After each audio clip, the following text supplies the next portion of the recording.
4:30. Sounds like fun. Guess we might as well get going.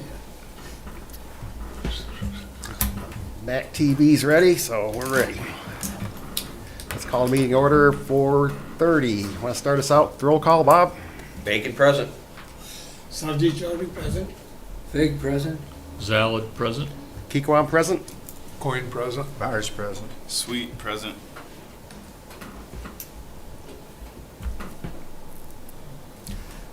Seeing a quorum is present, we'll continue on with approval of the agenda. How's that look? Make a motion that we I can approve the second it. agenda as presented. I second it.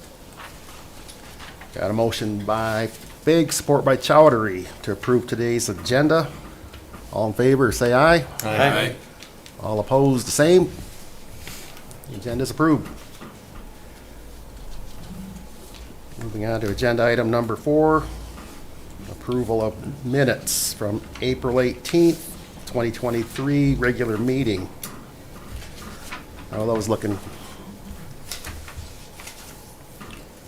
I'll move, accept the minute. Support. Got a motion by Coin, support by Zalid to approve those meeting minutes. All in favor, say aye. Aye. Opposed, the same. Minutes are approved. Going on to item 5, correspondence, the Global Ends 2022 Outcomes Report. What do we got there? You gonna, So this is just for your reference. This is part of the report that ends up going to the Board of Trustees. They'll be seeing it actually next month. This is just kind of lays out how we work to staff to satisfy, achieve the board's ends. Each of the bold printed items is part of the Board of Trustees adopted global ends policies. Basically, their outcomes, that what they want to have happen. And so the bullets underneath are how we responded to that, include some actions by the EDA board as well as staff. So as such, for your reference, I'm happy to answer questions about it. I look at it, nice report. Thank you.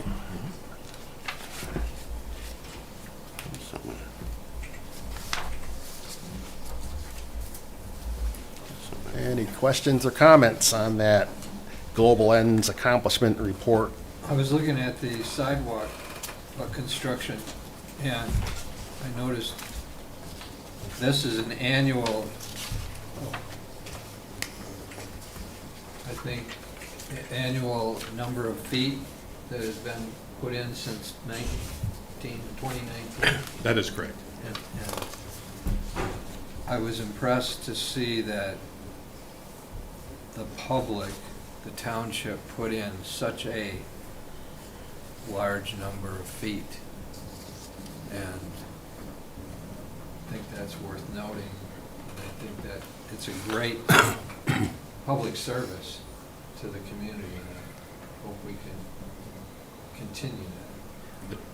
And I would put that right back to you, because it was this body that funded the vast majority of that activity last year. So, yeah, and it has been, it's proved to be very beneficial for the folks, especially down on Remus Road. We get comments regularly about how much they appreciate having those sidewalks. I have something for discussion. 1.6.2 paragraph about the purchase of local goods and services. I mean, do we want a formal or maybe an informal figure that we shoot for, like not going over 10% or not over? I mean, the supporting the local business on bidding. We want to support the local business, but we also want to be responsible guardians of the money, so that is that something we want to ever put down in as a target figure, or? Well, I would leave that to the Board of Trustees. This is their policy item. In fact, they're going to be discussing these global ends. Oh, I was talking about, when we approve something. I mean, my suggestion would be to not set any kind of Okay. a floor or ceiling related to that. Not in writing, but I mean, maybe an understanding of roughly 10%? My suggestion would be to simply do as you did, which was recognize the value of Okay. supporting businesses, in this case, in the DDA districts. But my suggestion would be not to set anything formal. Okay. Yeah, I agree.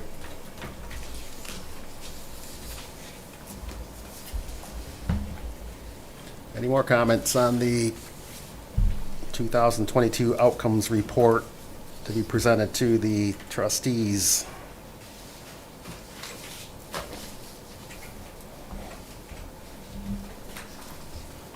Hearing nothing else, let's let the record show the report was presented, discussed tonight's meeting.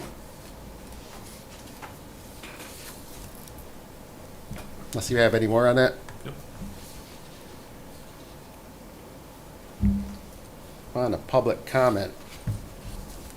Agenda item 6. Do we have anybody online? Nothing.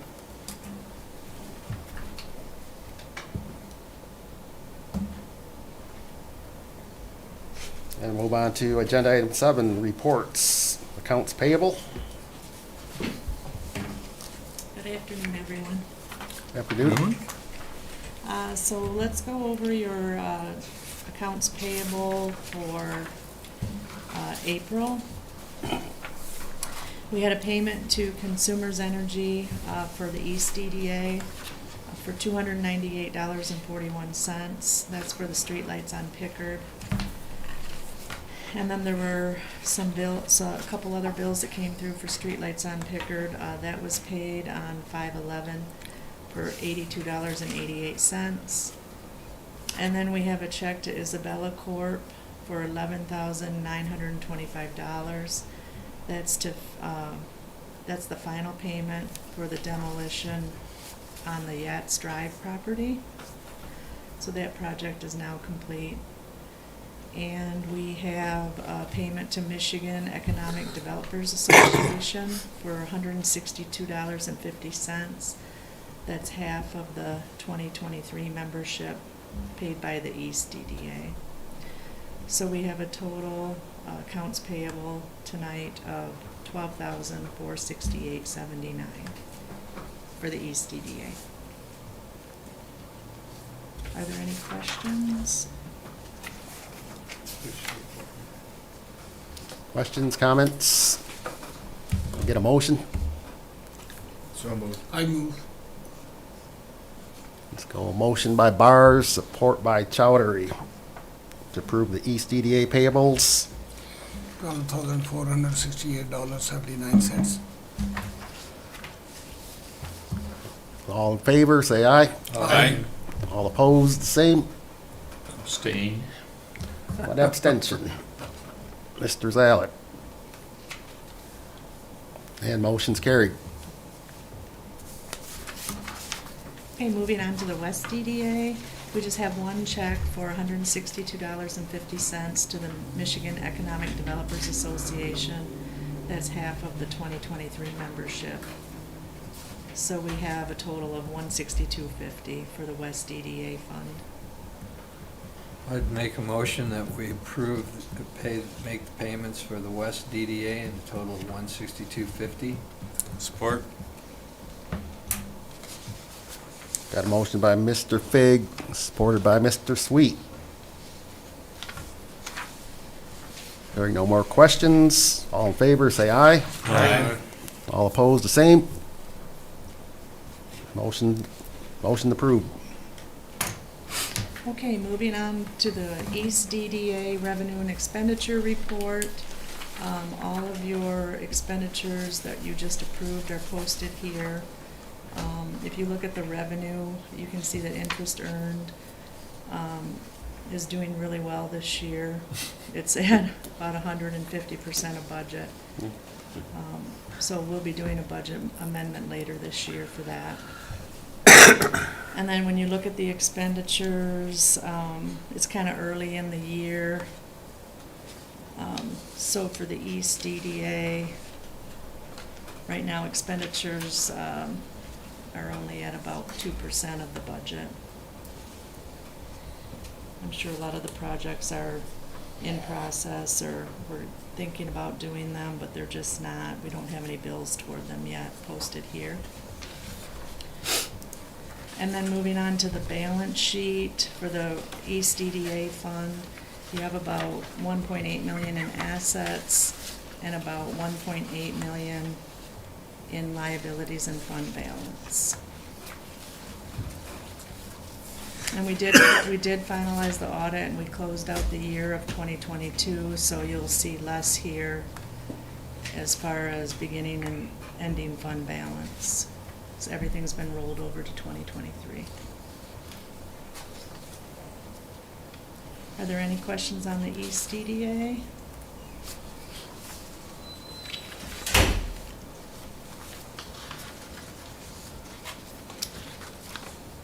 If not, moving on to the West DDA.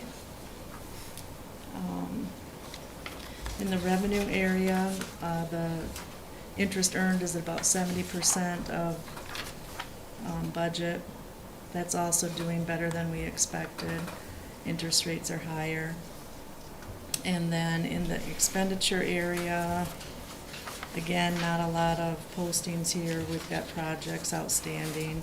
So your actual expenditures are at about 4% of the budget. And then moving on to the balance sheet, there's a little over 800,000 in total assets and a little over 800,000 in fund balance. Are there any questions on the West DDA?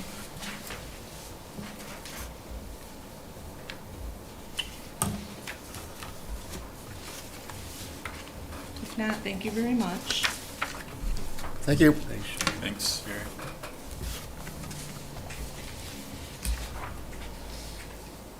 So let's let the record show the April financial reports were presented, received, and filed.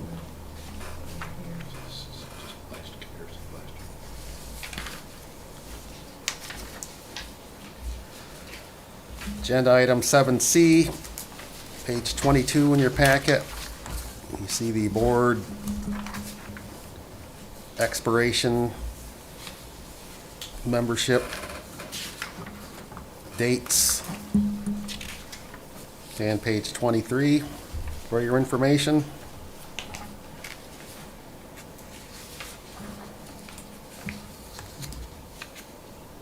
And moving on to item 8, new business. Item 8A, East DDA Fund and West DDA Fund fiscal year 2022 audit presentation.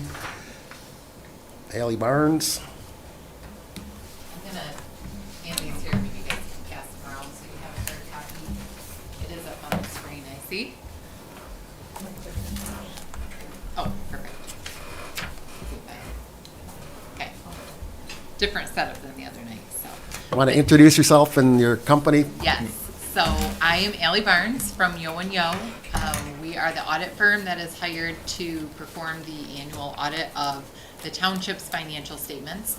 And the East and West DDA are rolled up into those financial statements. So there's really only a few pages within that larger report issued to the township that contains DDA specific information. So I have pulled out the main pieces for you in this presentation, and I'll just talk briefly on each fund and then kind of overall for you. So we're going to start with the East DDA, and just to give you an idea, we report on what's called the full accrual basis, and I think a lot of times the information you receive throughout the year is on what's called the modified accrual basis. So if I give you an ending net position number and you're like, wow, that's a lot different than what Sherry just said our fund balance is, it's because we're talking two different languages a little bit. So on the full accrual side of accounting, we have to factor in things like capital assets. So some of the projects that you do within the DDAs are not expensed in the year that we're reporting on. You will see them as expenses on your end, but then we capitalize them. So we move the value of some of those projects to an asset and then depreciate those over time. So if I'm talking and numbers don't seem to be lining up from things maybe you've heard in the last few months, that's gonna be why. It's just a difference in how we are reporting information. Neither is wrong. What you're getting at the fund balance, modified accrual level of accounting, that is right. I just have to report differently for GAAP and your publicly issued statements. So here for the East DDA, you can see your revenues are in this bar chart. So you have the majority of your revenues coming in through property taxes. So for the past year, about 497,000 came in via that source. You had total revenue of about 580,000. Those amounts were up from the previous year. Your revenues had been inching up very slowly until 2021, where there was a dip, and some of that dip is related to some tax tribunal amounts that had to be paid back that get netted in here, which makes it look like you're bringing in less. The line across here gives you your expenditures for the year. So for 2022, the East DDA had about 266,000 in expenditures. If you're wondering, why that's down so much from the previous year, in 2021, you had about 200,000 more spent on parks-related projects, which is why that had kind of spiked in that particular year. Okay, moving on to the West DDA. Same kind of information for you here, revenues and expenditures. So your property tax revenue has been trending up since 2019. Some of you may or may not remember 2018 was the last year that the bond payments were made in the West DDA. So once those payments were made, you could not capture as much in property tax revenue, which is why we see the significant decrease between 2018 and 2019, just to refresh everyone's memory. So for 2022, the majority of your revenues within the West DDA come in the form of property tax revenue. Total revenue coming in was about 406,000. On the expenditure side, for 2022, that comes in at about 525,000. The majority of that is related to road projects. Probably the information you saw throughout the year, though, saw significantly more in expenditures related to those sidewalk projects. The sidewalks, for my reporting purposes, have been capitalized. So they were in expenditures, we moved them to an asset, and that will be depreciated over time. The roads are a little bit different because the townships have control and ownership of those, so that's why those amounts are essentially expensed. But why is there much variation in revenue from 18 to 22? So in 2018, the West DDA was still paying down a bond. So the DDA was able to collect more in 2018 in property taxes because it had that bond payment that it had to make. Once that bond payment fell off, so in 2019, there's no more bond payment, that means you can't collect those additional property taxes. And there's been no new bond since then requiring payments. So that's why you have that sharp drop off between 18 and 19, and then you're just seeing small incremental increases since then. So, but there is a more expectation this year expenditures. I mean, we got 22 is going up expenditures. And Well, I don't know what you're expecting for the future. Traditionally, what I have seen within your DDAs here is you'll have years where your revenues significantly outpace expenditures because you're building up some funds because you have a project in mind. And then you'll have those years when those projects hit and you spend fairly significant portions of your reserves that you've built up. So 2022 was one of those years where you've been building up and kind of saving, and now you had a couple of large projects and you're spending large dollar amounts at one time. You obviously cannot do that forever.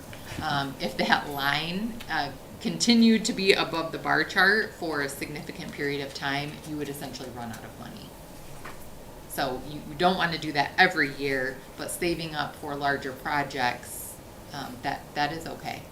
It is okay to spend more in a year than what you're bringing in when you have reserves on hand to do that with. And I think if you look at the next slide, which is the net position, which is kind of like fund balance, but not exactly the same, you can see within the East and West DDA how over time some of that net position is built up. So it has been building up in the East DDA. In the West DDA, you were flat for a couple years, you built a little more up, and then you can see the red chart, or the red bar there, you decreased. So the East DDA increased net position by about 313,000 during 2022. So you had about 2.1 million in net position at the end of the fiscal year. And then in the West DDA, you used up about 119,000 of net position. So you have about 1.36 million in ending net position for that year. Remember, that will be different than the fund balance that is internally presented. So when you're doing your planning, you really want to go back to the fund balance amounts that Sherry presents to you, because that will be more useful when you're making those more granular decisions. Ellie, Yeah. I'm wondering about the difference between other income between the East and the West. And I can't imagine that the interest income for the East would be that much more than the West. Is there another source of revenue that's explaining that big difference?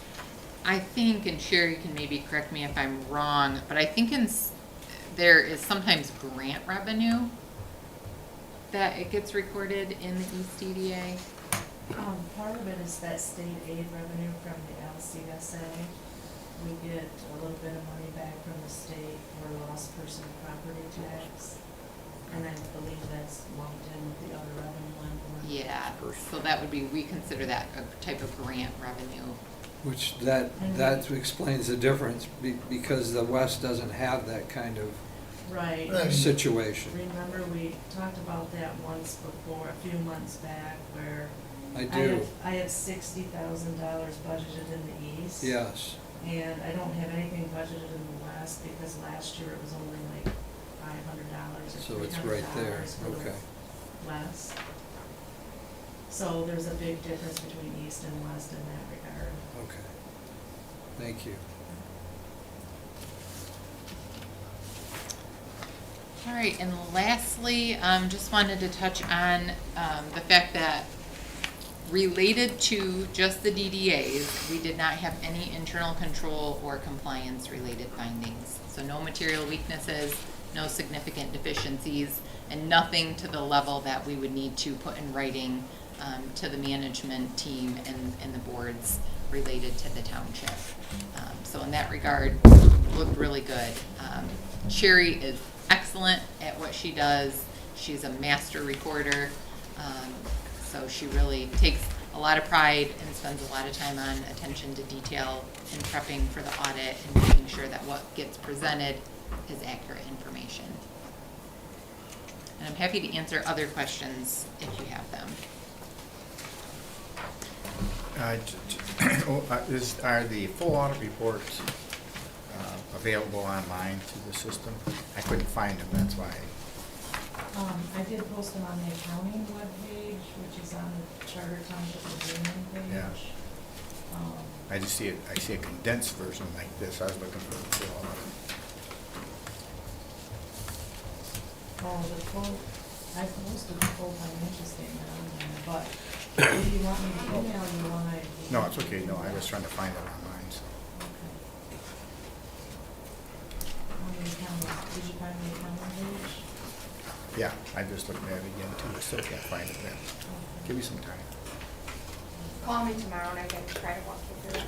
Okay. To find it if you can't find it.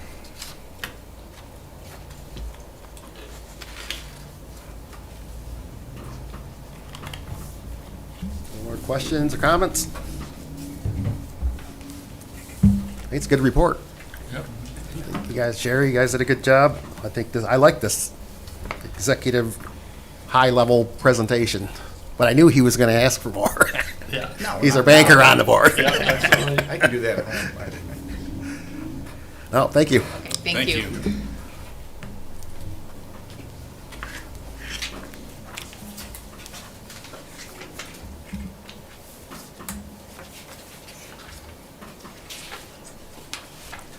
So, moving on.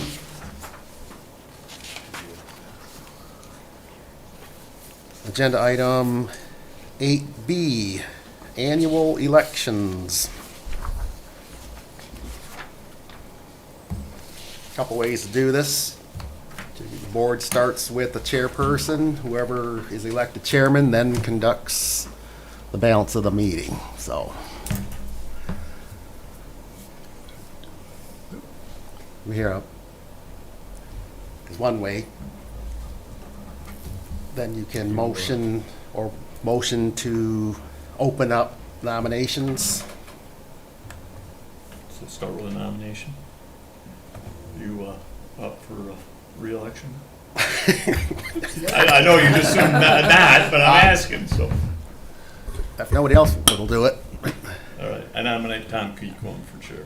Support. Seconded. That's a lot of support. Any- Move that the nominations be closed. Support. That's too easy.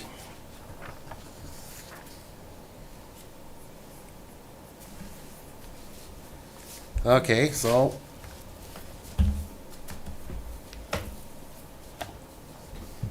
Vote on the motion to close the nominations. all in favor of closing the nominations? I seconded, yeah. Aye. Aye. Cool.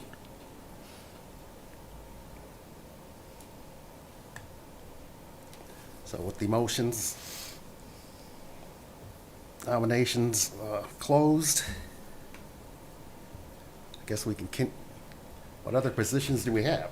Vice chair, don't you? Yep. That's the only one left.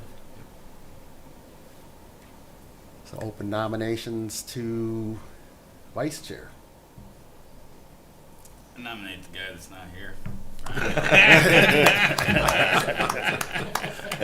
That's good. Touche. That's how it works a lot of places. I'll support. All in favor of the Mr. Milky and the nomination, Aye. say aye. Aye. Oppose the same.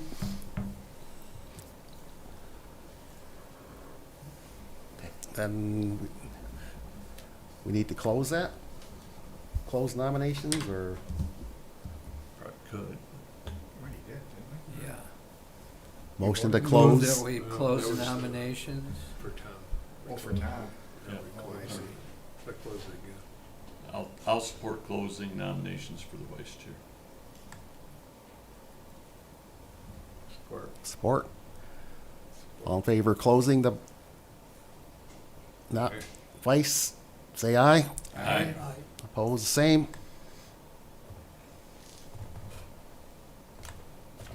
So we don't have treasurer, secretary anymore? Get away with it. It'll be easier yet.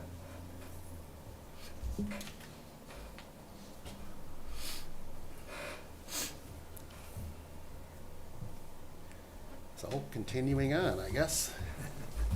Congratulations. Thank you for your service. You're welcome. Good job, Tom. It was a landslide. Landslide, yeah. Mid Valley Street. Well, you guys know me, I just like to fly through this. Yep. So, moving on to 8C. What do we got there?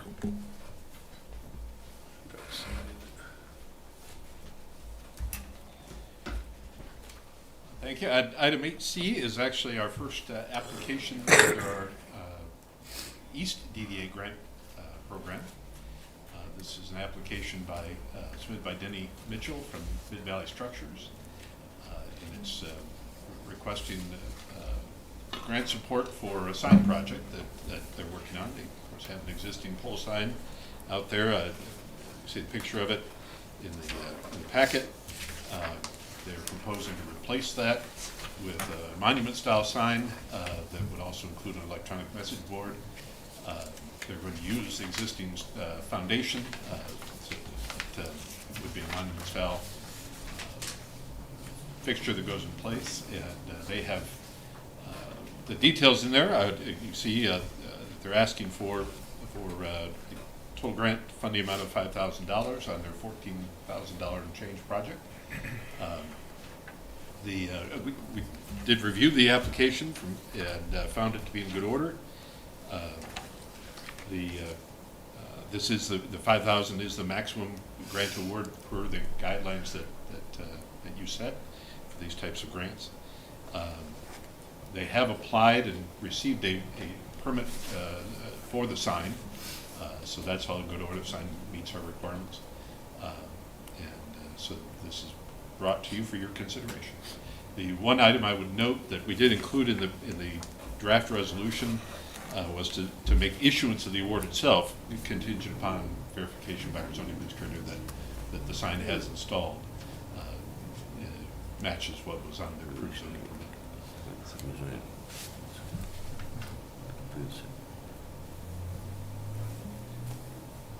Yeah, we've had many takers on the sign, on our support of these type of things. We've had several people ask about them, about various grants. I think we had one over in the West DDA, the merchandise outlet, ask about that, but they have not pulled the trigger on applying. So this is our first application. The other question, do we have any ordinance on sign as far as going towards the monument type sign in the future, or we still have allow high-rise signs? Right now, we still allow taller signs, but in the language of the ordinance encourages the monument style. It actually provides a bonus related to some signage if you go to the monument style. It doesn't provide a bonus on the monument sign, but actually allows you to get a little bit more building mounted signage if you do a monument style sign. I would note we do have the sign ordinance on our list of things to work on. It was updated when our zoning ordinance was updated in 2020, and we did have one small amendment to it related to signs for churches and schools to correct a glitch in the ordinance. But we are looking at that, doing a further update. There's some opportunities to both streamline it a little more, make it a little easier to work with, and also to head in more in the direction of mandating the monument style sign, especially along the major corridors like Ramis Road and Picker Road, where frankly monument style signs would be better. They'd be more visible than the taller signs, mostly because of our, especially at Picker Road, because of our trees that are along there. So. With them lowering the signs, I see from the picture, the trees have been taken out. Is that going to give us some available opportunities at the board's cost to replant some of those trees that were taken out? So there were some trees taken out by MDOT. They have indicated that they would be willing to participate in replacing some of them. Okay. There are a few that were taken out for safety reasons. Okay. There were some that were taken out that were not supposed to be. Yeah. Seems to be a trend. Yeah. Especially with people who sell their product in the parking lot. But we do have, in fact, I've just received word, Consumers Energy has a grant program for tree tree replacements like this as well. And so we're actually looking at putting an Well, application. I just word of, or thought to throw out to the board that as we get these post signs lowered to monument, I think that, and where we have spots where the trees have been removed, they're beautiful trees, and it takes a long time to get to where they are right now, but it'd be nice to start with the owner's blessing, start, you know, providing them, putting them back at the board's cost, just to keep the, you know, keep the greenery down there, because they do look beautiful when they're, especially this time of year. Yeah, it makes a real difference along that corridor. It's something that we certainly recommend we talk about when we talk about the budget for next year. Yep, no, agreed. So, Anything else? The funds, if it's approved, if we approve this, the money that, the grant money, does that go directly to the project, or does it go to the person that's doing the project? This will be going to the property owner, in this case, the business owner, Dane Mitchell. So And it would be looks essentially like they- reimbursement, because as we So propose. they pay for the sign and then they get reimbursed after it's already put up? Exactly. And that's simply to verify that it was put up correctly. Mhm. Gives us a Hold chance to off. see it before we write the check for it. Okay. all right. I move to approve the East EDA District Fund Community Improvement Grant Award for Mid-Valley Structures in the amount of $5,000 for replacement of an outdated pole sign with installation of a new freestanding monument sign at 5152 East Pickard Road, PID 14-146-00-007-00, with issuance of the grant award to be contingent upon confirmation from the zoning administrator that the completed sign conforms to the approved sign permit. Support. Okay, we got a motion by Mr. Zalad, support by Mr. Bars. Is that? Hearing no further questions? All in favor, say aye. Aye. All opposed, the same. And the motion is approved. Thank you.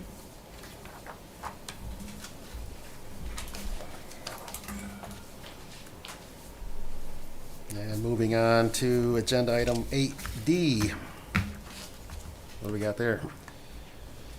Well, we were just talking about things that were removed, that weren't on the plan to be removed. As you've seen, of course, all the street lighting was removed on the north side of the road, and the traffic has been shifted into that space.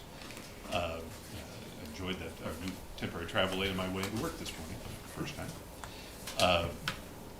As part of the plans that I saw from MDOT, they were not going to remove the streetlights on the south side. The contractor apparently came to a conclusion that they'd be concerned about damaging them, and so they elected to remove the south side streetlights as well. When they did that, I think we talked last month, when they did that, the electrical contractor noted some problems with some of the foundations along there. In a few cases, there's some wiring that's not running conduit, and there's some cases where some of the mounting brackets are not as good a condition as they should be. They're rustier than we expected. And it's not all of them are that way, but some are. With that in mind, looking at this situation with the MDOT representatives, my first question to them was, what are you going to do to protect those foundations? You're leaving them out, leaving the wiring exposed. They came back and asked me to look at the idea of replacing those foundations. And they would look at also replacing the wiring between them. And primarily this is because of the electrical contractor, J-Rank Electric, was concerned about the challenges they may have if they're putting these fixtures back on those existing foundations. Because, of course, as a contractor, they're responsible for that. So they were concerned about that condition. In reviewing the foundations, walking the site, as I said, I found what they found, and that there were challenges through there. So asked J. Rank Electric to put together a cost proposal to remove and replace the foundations, remove and replace the wiring on the south side. So essentially, within the project area, we would end up with entirely new infrastructure underneath our streetlights on both sides of the road.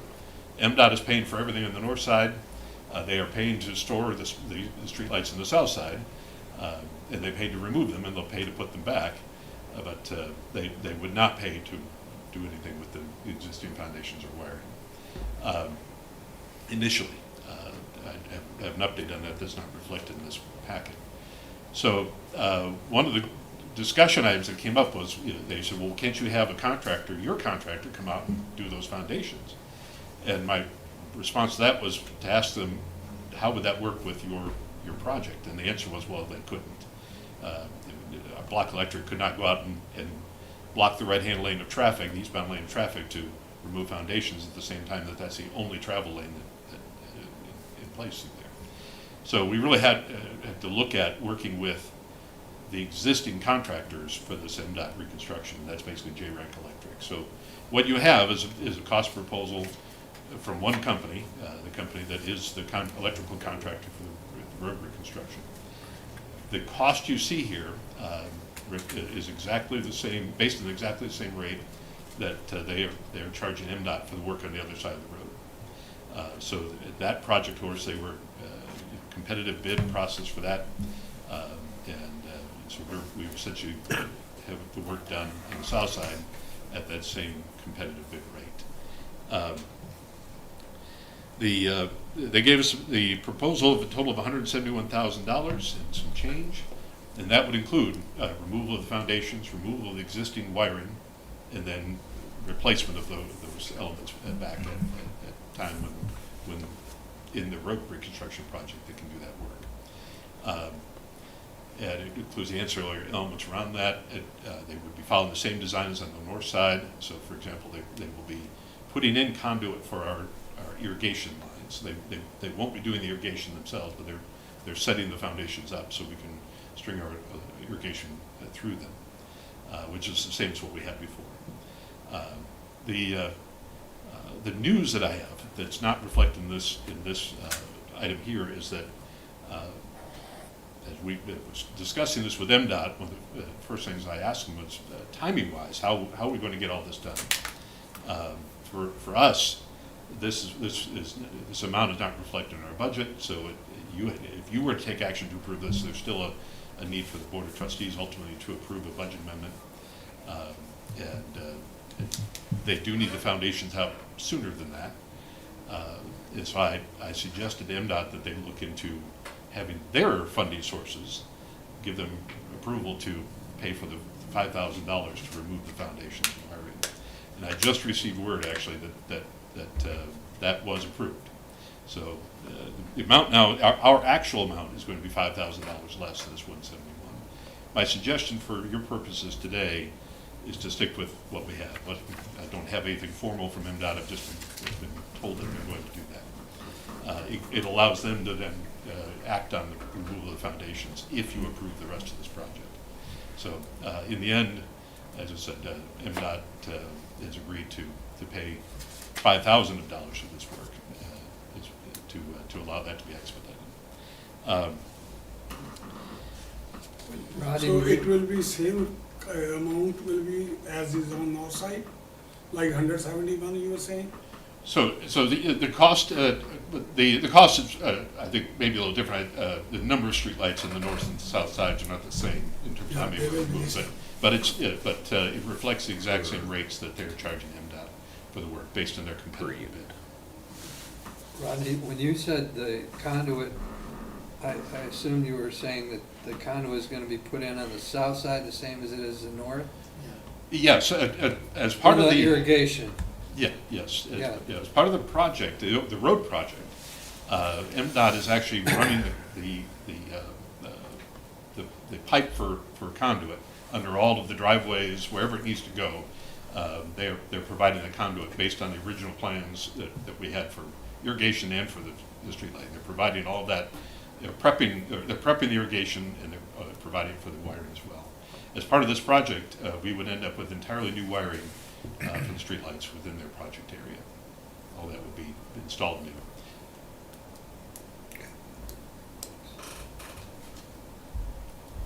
So with that in mind, as I said, this has been obviously an ongoing effort. Certainly had lots of conversations with MDOT. I'm comfortable with recommending this to you. I think that this is a good opportunity here to ensure that these streetlights will stand for many years to come. As much as I would prefer that they didn't take the lights down on the south side, it did give us the opportunity to see that there is a challenge. It's something that we'll be working with Block Electric on for the remainder of the streetlights, to have them take a look at that and see where we are with the other foundations. But for this area, when they're done, we're going to have essentially a new system through there for street lighting. I know that there'll be a budget amendment, but realistically, I know we have $400,000 budgeted for street and road projects, but realistically, is that something that's gonna be spent this year with all the projects going, or the Pickard Street project going? So Yeah, I guess I don't know how to word my question, but if you know where I'm. Yeah, I understand what you mean. Yeah, so the street and road projects are primarily for road paving in the industrial area north of M20, Okay. Packard Street, Yep. Airport Road. I've not been able to get the road commission on board for those, so yes, it's certainly. So yeah, so realistically, it's probably not gonna, I mean, so there'll be a budget adjustment when that probably doesn't happen this year. Yes, I do not expect that. Certainly, we have the fund balance, the high end of the fund balance, as you noted during the audit. But in the end, I suspect that those road projects, even if we get some started, are certainly not going to use that whole budget.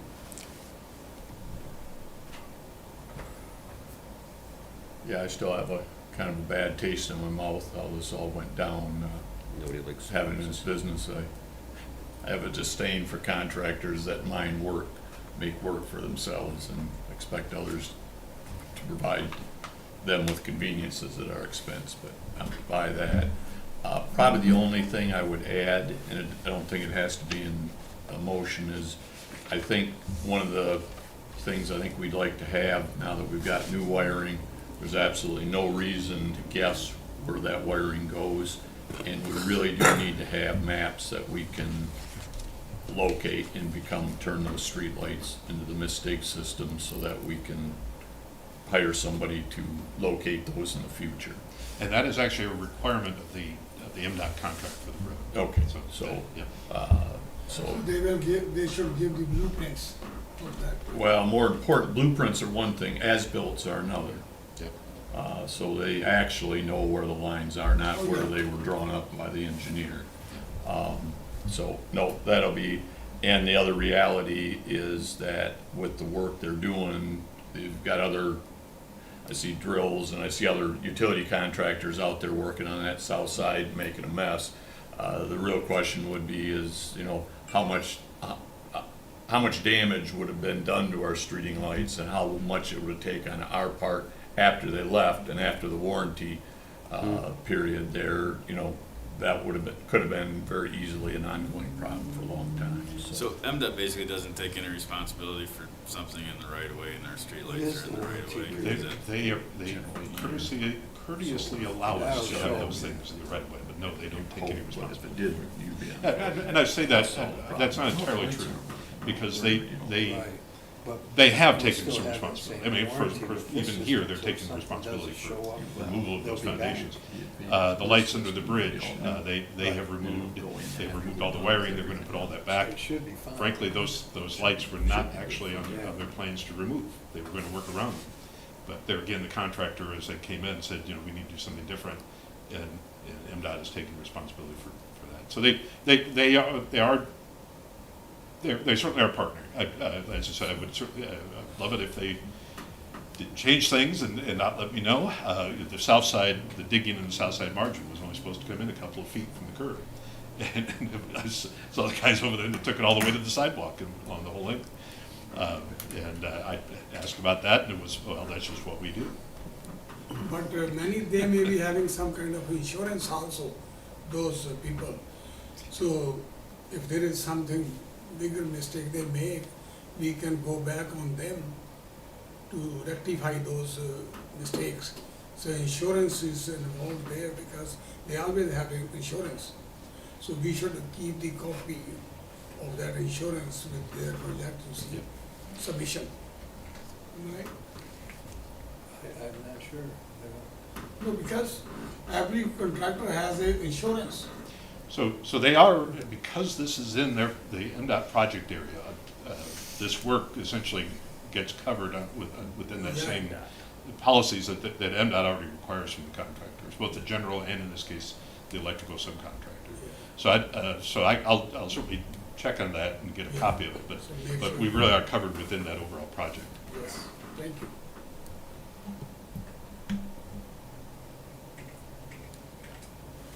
I mean, we're kind of stuck between a rock and a hard place. Yeah.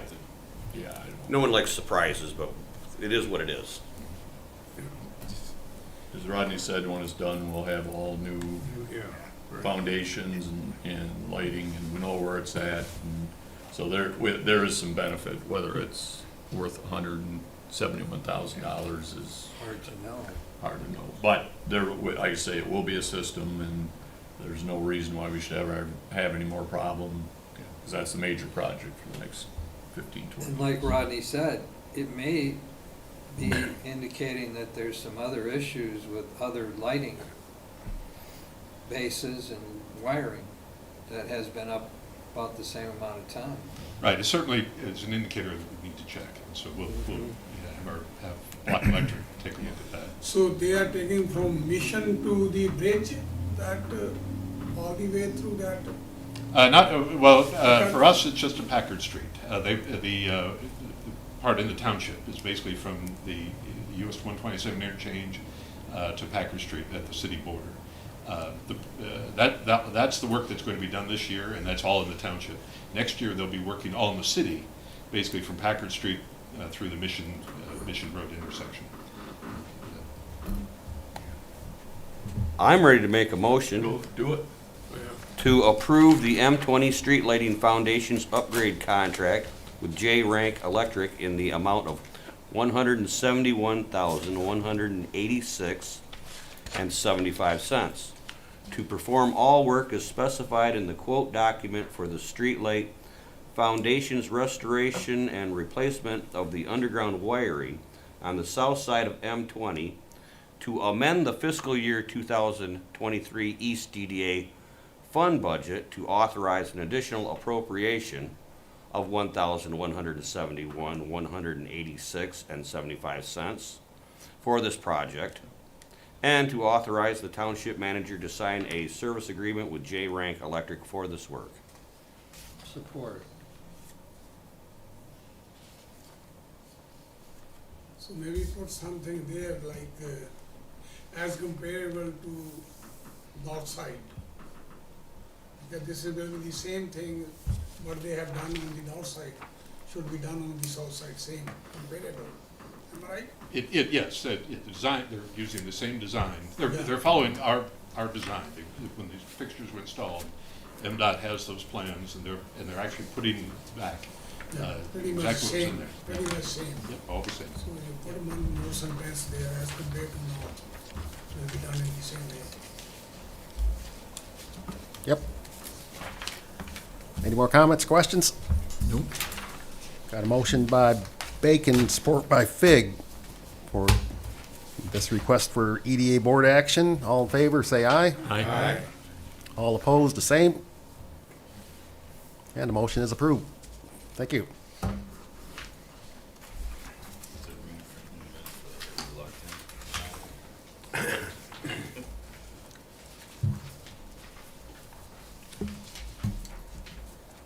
Moving on to agenda item number 9.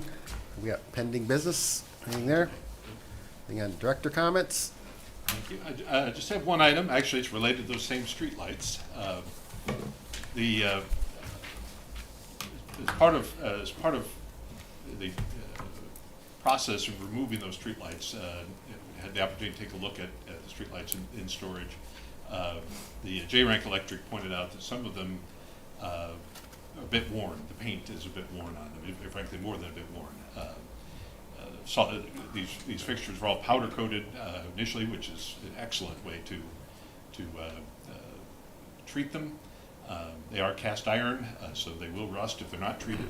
But the salt, and such from years being exposed, especially the ones that are a little closer to the road than others, has certainly taken its toll on the paint on some of them. So with that in mind, as we were looking at it, we thought, while the fixtures are currently dismantled in storage, we thought there might be an opportunity to look at having them repainted. And so we contacted the supplier. We got some information on the original surface. We contacted some potential contractors and put together a request for proposals just to see what would this cost. And we invited, I believe, 6 or 7 contractors, folks that do this business. About a half dozen or so that we invited to submit the bids. We had them come out and take a look at the fixtures. We did receive 3 bids back. It's not on your agenda for tonight, primarily because one of the bids was late and the other one was not fully responsive to the request. And so, quite frankly, think about it a little bit before we do something with it. What we'll do is, for your next meeting, we'll be bringing those bids to you to take a look at, and we'll probably have a request for board action associated with it, just so we have a reference point. I also suspect we won't have a particular recommendation on it, but it's something for discussion, and there may even, based on discussion, we may send out a revised request just to try to get a better sample, you might say. But anyway, we did ask for that to see what opportunities are out there. So we'll share those with you for next month, the bids that were received, and then have some discussion and perhaps come to some direction about where to go from there. We have some time. The fixtures, as we understand it now, are the streetlights are likely to be reinstalled. They're saying, estimating now, early October.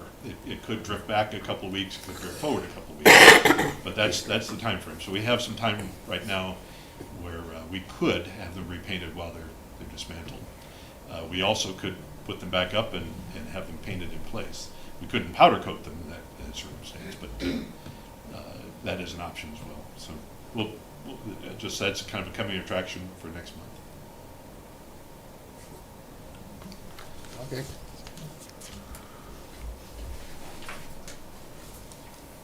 Anything else? Nope, that's all I have.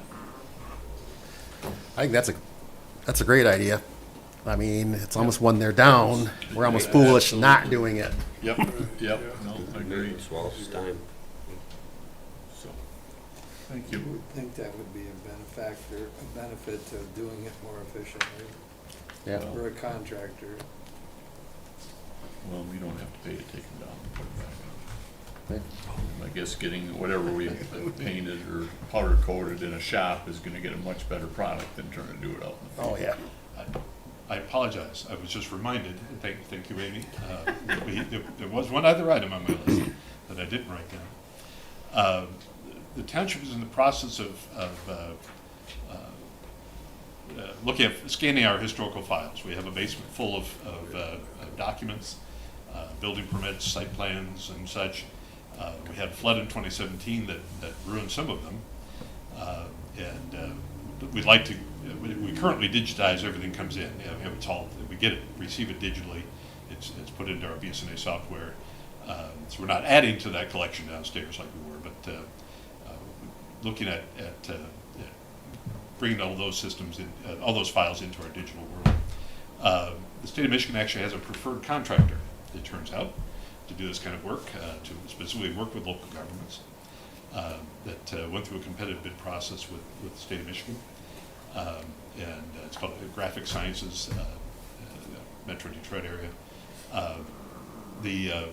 So we will be bringing to you a proposal to digitize our DDA district files. We have quite a collection of historical documents down there, older minutes and other things. And it'd be very helpful certainly to have that information digitally. The file scanning process is going to include optical character recognition, OCR, which basically means that we can search the documents. So it'd be easy to find what we're the information we're looking for. So it'd be, this also will probably be on your next agenda to take a look at as a proposal to do that scanning. It would also be a budget amendment if we do it. I don't recall the number right offhand, but we just took similar request to the Board of Trustees for building and construction related files. And so you can expect to see that on your next agenda as well. Okay. Sounds like another great idea. Maybe we'll find some record drawings in the future. One would hope. Anything else for the good of the order? No. Hearing nothing, let's call the meeting adjourned, 5:30, and we'll see everybody at the next meeting, June 20th. Thank you. Yep. Thank you. Good meeting. Yeah.